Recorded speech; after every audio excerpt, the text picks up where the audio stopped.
Hello, I'd like to welcome everyone to Webinar Wednesday. I apologize for the technical difficulties, but we'd like to start now. I have the privilege to introduce our presenter today. It is Dr. Stephen Tabor. He is a member of the American Academy of Family Physicians and the American Medical Society for Sports Medicine. His clinical interests include most topics related to sports medicine, including musculoskeletal problems and concussion evaluation and management. He enjoys playing golf, participating in water sports, and spending time with his children. Right now I'm going to turn it over to Dr. Tabor.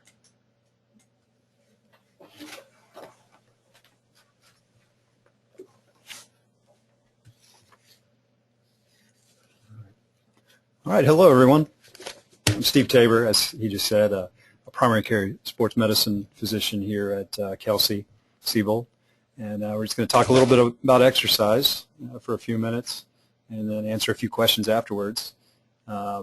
First screen here, why exercise? Obviously, we all know that it does have health benefits and can help folks lose weight.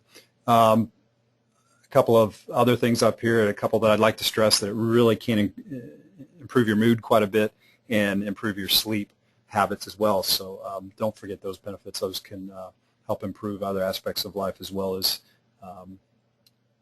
help you to maintain better weight control, etc. Check with your doctor before you start an exercise program if you haven't already. If you have any of these conditions or situations, certain medical diseases, obviously heart conditions, chest pain or other symptoms that may be serious that you haven't had examined or worked up yet. And also joint pain potentially, or especially if you've had joint replacement surgery, your surgeon may have certain recommendations as to what you may or may not want to do with that new knee or hip in order to keep it lasting as long as possible. Also with pregnancy, ask your OB-GYN doctor. Or if you have any other questions, obviously ask about those. So when you start an exercise program, the biggest question is, what are you trying to do with that? What's your goal? Are you trying to lose weight? Are you trying to reduce your cardiovascular risks of heart attacks and strokes, etc.? Or are you trying to get better at a sport or an activity? So that's the first question you want to ask. Or are you trying to do all of the above? And that's very important because you can tailor your exercise program to benefit you better based on that. For cardiovascular health, to reduce risk factors or to reduce risk, both the American College of Sports Medicine and the American Heart Association both recommend about 150 minutes per week of aerobic type exercise. I'm going to say that again, 150 minutes per week of aerobic type exercise. Now that doesn't mean weightlifting. That means just about anything else, anything that gets the heart moving quickly and has you breathing heavily or somewhat heavily. Again, 150 minutes per week. That could be 50 minutes 3 times a week. It could be 30 minutes 5 times a week. It could be any way you want to break that up. If, on the other hand, you're simply going for fat loss and weight loss, maybe looks, you might tone down the how vigorous your exercise is. So, for example, if you're running and your aim was to decrease your cardiovascular risk, you would tend to run harder, more vigorously, become more short of breath than you would if you were simply just trying to lose weight or fat. To lose weight or fat, typically you run at a slightly slower rate, at not quite as high of a heart rate.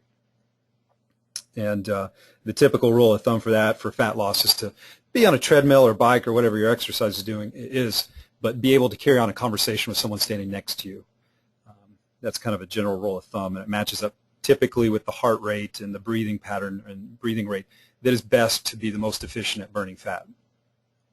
On the other hand, if your goal is to get better at a sport or some particular athletic performance, then you want to tailor your exercise program around what you're going to be doing for that activity or that sport.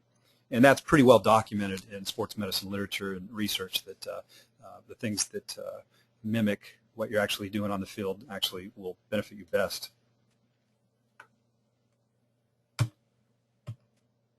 Injury prevention, of course, wear decent shoes that are reasonably new, and if it's cold, wear more clothes. If it's hot, wear less clothes. Warm-ups, this is real important.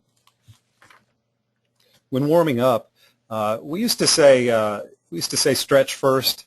Now there's pretty good evidence it's probably better to warm up first a little bit, maybe as little as 5 minutes, and then stretch, and then get into the real meat of the warm-up. When stretching, do it slowly. Try not to bounce. I think that's the big point here. Some folks, you'll see them really bouncing too much and potentially risking pulling a muscle. Take your time, especially when you're starting out, especially with weight resistance. Take your time when you're lifting the weights. Do it nice and slow. You don't want to pull any tendons. And when it comes to lifting weights, especially heavy weights, you want to breathe in and breathe out. You don't want to what we call Valsalva, and that's where you hold your breath and try to bear down, because that can raise your blood pressure, etc. Injury prevention regarding fluid intake. This is a pretty good slide and a pretty accurate guide for fluid replenishing. And the idea here is about 1 pint of water 15 minutes before exercising, basically 1 pint before you exercise roughly.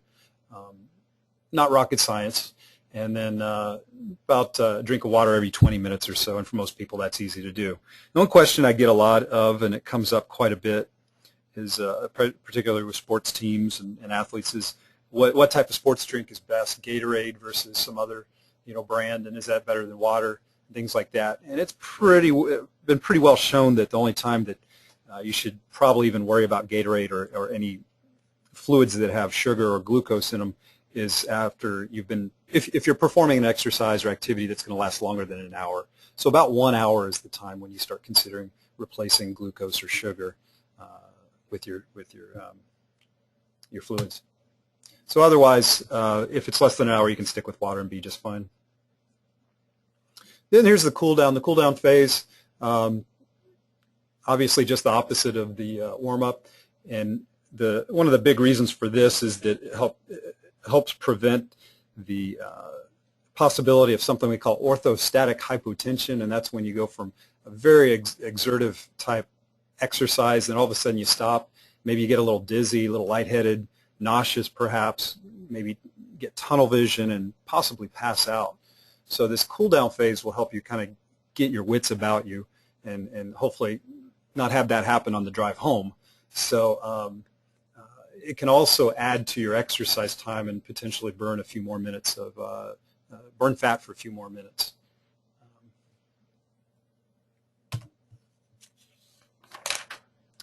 Also make sure you get plenty of rest. Generally not a good idea to go exercise vigorously when you're very tired and sleep deprived. There's some evidence that getting good rest helps build muscle if you've been working out a lot. Also, probably not the best idea to work out when you have an infection with or without a fever, or you have a serious cough or some type of even a viral cold, upper respiratory infection. It's been shown that folks, generally older folks, but folks that do work out when they have a cold, it's slightly higher risk for cardiac events. So try to take it easy when you are sick. Also, if you're vomiting or having diarrhea, you're obviously at more of a risk to become dehydrated, so probably not the greatest idea to work out then. And also, if you're having chest pain, obviously see your doctor if you're having unexplained chest pain.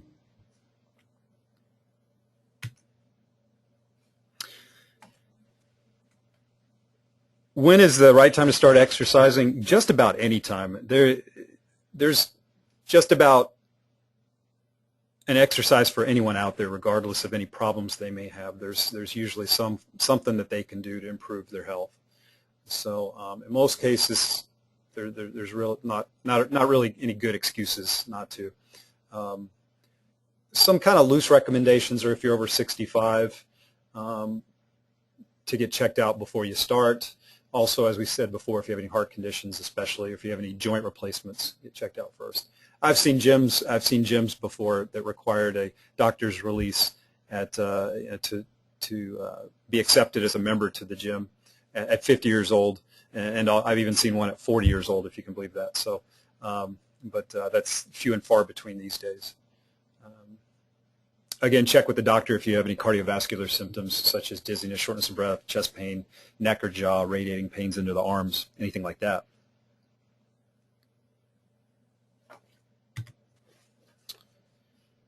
What if you don't have access to a gym or a pool or anything like that? Well, there are, these days especially, there's a lot of other things you can do. Obviously the DVDs with things such as the P90X and Insanity. Although the P90X and Insanity videos are definitely not for beginners. Here in the orthopedic departments, we do see quite a bit of overuse injuries from them, sometimes even from very experienced exercisers. So those are a little more advanced in general, but you can do a lot of other things here, like on the slide here it says go to the park, jogging, push-ups, anything you can think of, even the Wii Fit video game. It made me think that it reminded me of a quote that the actor Matthew McConaughey once he said recently, and I don't know, I was watching some TV show or something, and he said, I don't know, the reporter was asking him about how he stays fit. The guy's in pretty good shape, I guess. I wouldn't know, but he said something about, well, if he said something like, well, even if I can't get to the gym or run that day or actually formally work out, I try to do something every single day of the week, at least once a day, where I break out in a sweat. You know, it gets the heart pumping. I have to break out in a sweat.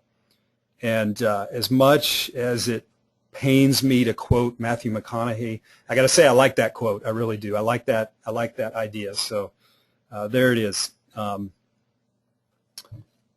On that note, when we were talking about the 150 minutes of aerobic exercise per week, I would also add in Mr. McConaughey's idea of, in addition to that, if you're working out 3 days a week, try those other 4 days to at least do something briefly to work up a sweat. And that may be playing with the kids, and maybe just, you know, running down the street real quick, or you know, something simple like that, something simple and very brief.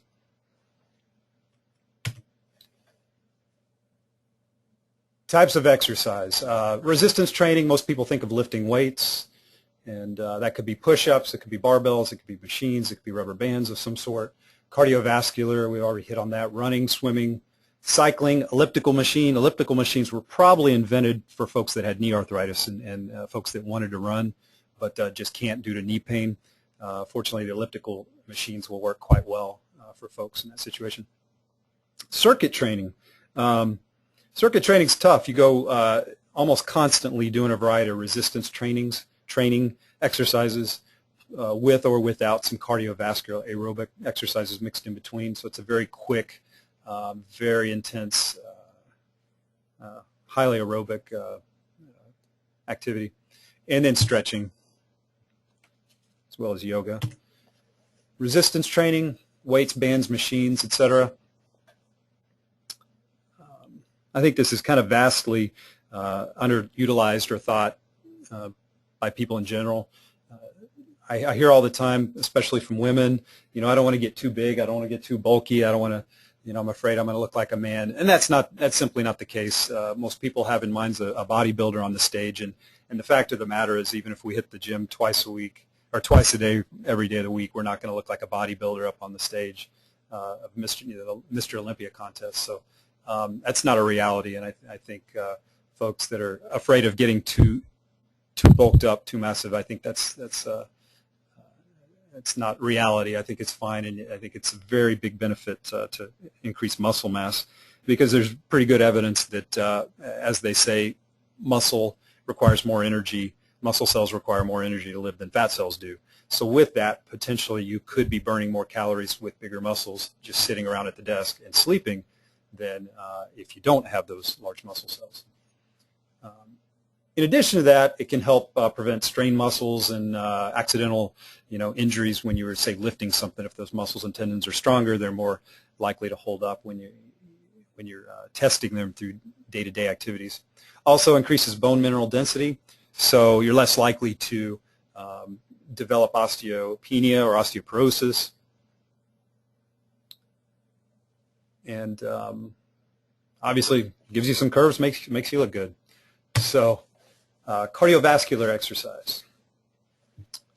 Let's see, we talked about the heart health, and again, I'll say it for, I think, the third time, 150 minutes per week is the recommendations, 150 minutes per week.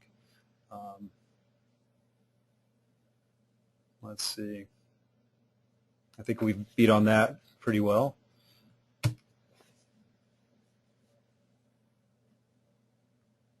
And benefits of stretching obviously can help your flexibility. I've noticed in practice that folks that have tighter muscles tend to have more back problems. So I think that's one thing I'd like to stress, is that particularly hamstrings. But so that's the big thing. It may prevent injuries, and I think it definitely can help with back pain or prevent chronic back problems. Here again, the circuit training, and that's where you go back and forth between multiple stations, doing usually resistance type activities, weightlifting, and occasionally mixed in a cardiovascular type of exercise, and it's very high intensity, but could be good for the person who's short on time. Again, you want to be careful when you do circuit training in particular, because there's the potential to have the blood flow to the muscles and away from the brain, and the possibility of getting very, very lightheaded and dizzy temporarily.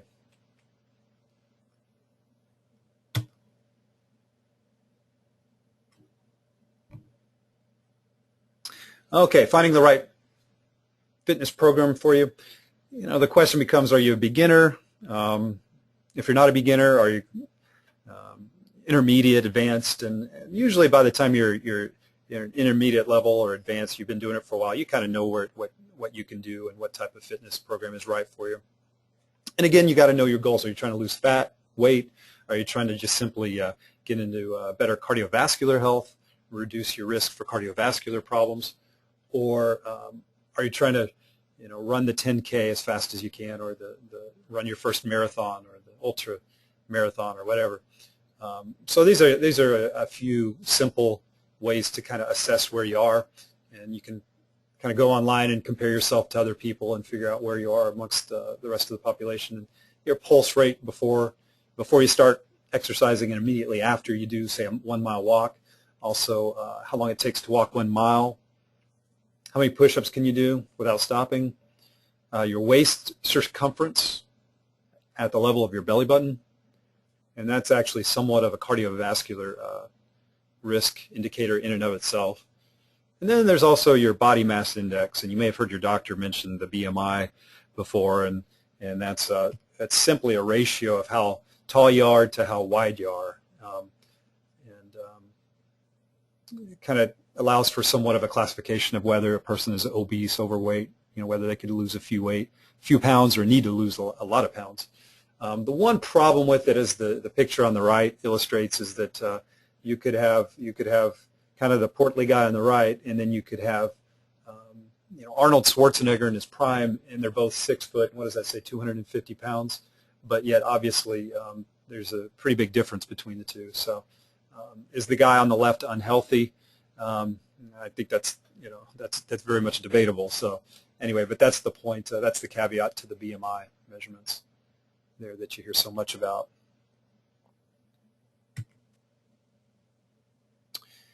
And it's not a bad idea to monitor your progress every 6 weeks, 2 months, 3 months, something like that, periodically, to see where you are and see if you're meeting your goals. If your goal is to simply feel better, then you don't have to do that as much, I guess. But if your goal is to have 20-inch biceps, then obviously you measure with a tape measure every a few months or so.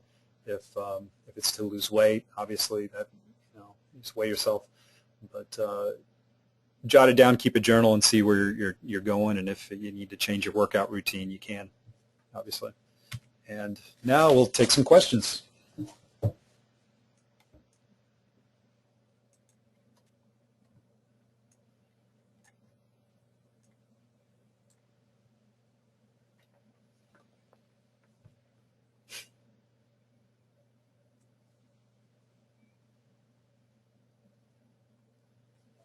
Let's see.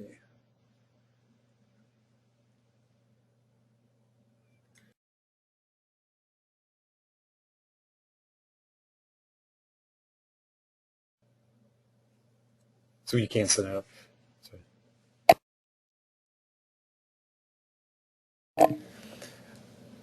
Okay, so we have one question.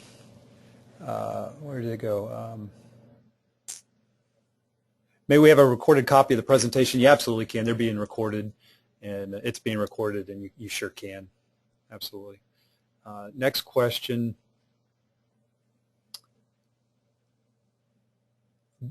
Do you work off more calories with a morning workout or an afternoon or later in the day workout? That's a great question. A little bit debated, but there's a good chance, a decent chance that in the morning. Actually, I just had a discussion with someone right before we started this, kind of about this in breakfast, et cetera. And the idea is in the middle of the night, you're burning. You've probably burned through most of your stored carbohydrates, and you're probably tapped in pretty well into your fat burning process. And so by working out, the idea is by working out in the morning, you continue that. In fact, you ramp that up quite a bit. Probably need a little bit of just small amount of carbohydrates before you start that workout up to optimize the fat burning process. But potentially, yeah, you could burn a few more calories, or at least, let me put it this way, you technically burn the same amount of calories, but you burn more fat than carbohydrates in the morning potentially, unless you have a big breakfast before. Next question. Now, a caveat to that is work out when you can. Work out when you can. If you can only work out after work, in the afternoon, at lunch, whatever, that's the caveat. I mean, better to work out in the afternoon than not at all.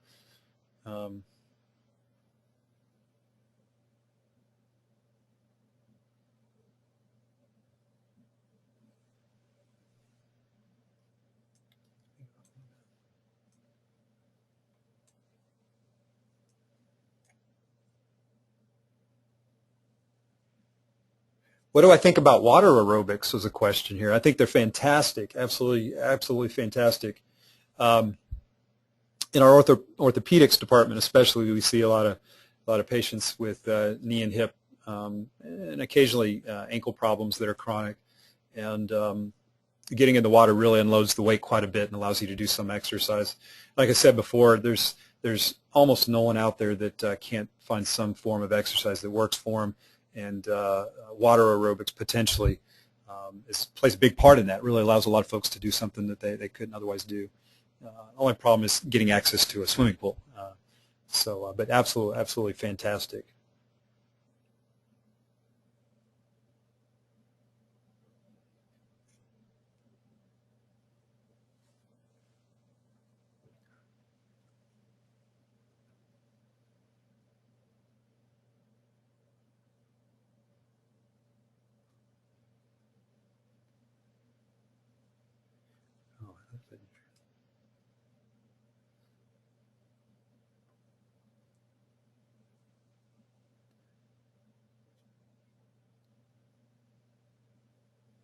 Oh, here's a good question. Currently fasting. Currently fasting on a very low or almost no calorie routine for religious or for dietary reasons. What should you do as far as working out? I think logically you just need to decrease the amount of exercise. If fluid intake is included in that, then watch your intake, watch your exercise level, and obviously don't become dehydrated. But you definitely need to decrease the exercise dramatically if that calorie intake has been dropped quite a bit, particularly carbohydrates. You don't want to pass out while you're exercising.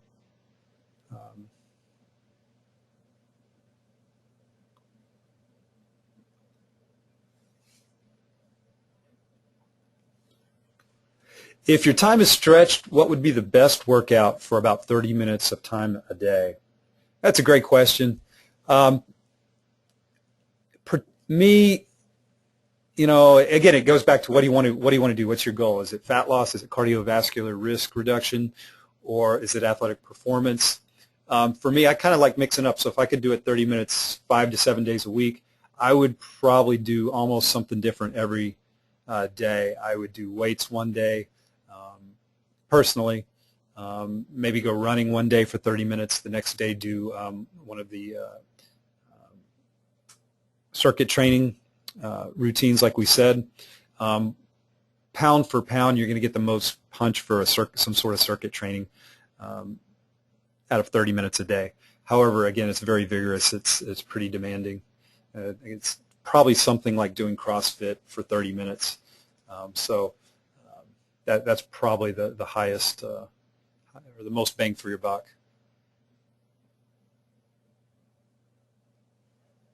Here's a question. Here's something I forgot to address earlier. What do you recommend for someone who wants to start running? Someone who wants to start running. The big rule of thumb runners have, and it's somewhat been tried and true, and that's when you start off, or even if you have been running for a while and you want to increase your mileage, the rule of thumb is, they call it the 10% rule, and that's don't increase your mileage per week any more than 10% per week. So if you ran, for example, 10 miles one week, you wouldn't want to run any more than 11 miles the following week. And that is to avoid stress fractures primarily, but also tendonitis. And it's a pretty good rule of thumb. It's not perfect for everyone. For the really advanced marathon runners who are running, say, 70 miles a week, adding 7 more miles next week, 7 additional mileage, that's a lot. That's a lot on the body when they're already running 70 miles. But for beginners and intermediate mileage runners, increasing 10% at the most every week is a pretty good rule of thumb.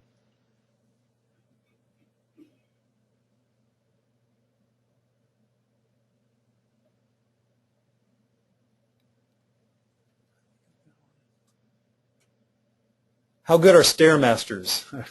Stairmasters are great. They're fantastic if they don't hurt your knee. Obviously, if it doesn't hurt the knee, go for it. It's a closed chain exercise, and usually for a normal knee, it has less pressure on the backside of the kneecap as opposed to, say, a leg extension machine. But some folks, nonetheless, they have certain problems, say patellofemoral syndrome, certain types of arthritis behind the kneecap, and they may not be able to tolerate stairs. So obviously that wouldn't be a good answer for them. But otherwise, they're fantastic.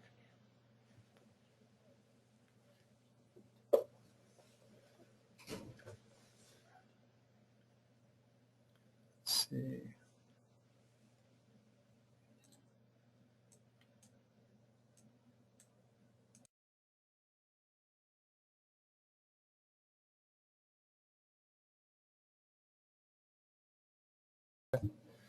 All right, we're running out of time, so I'll take one more question, and then I guess we'll call it a day.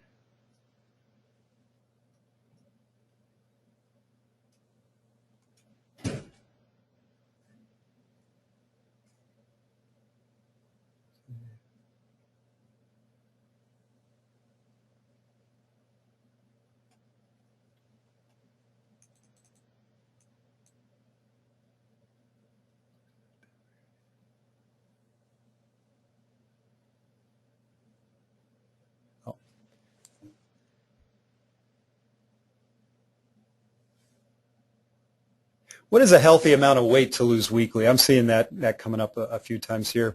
The general rule of thumb is about a pound a week to every 2 weeks.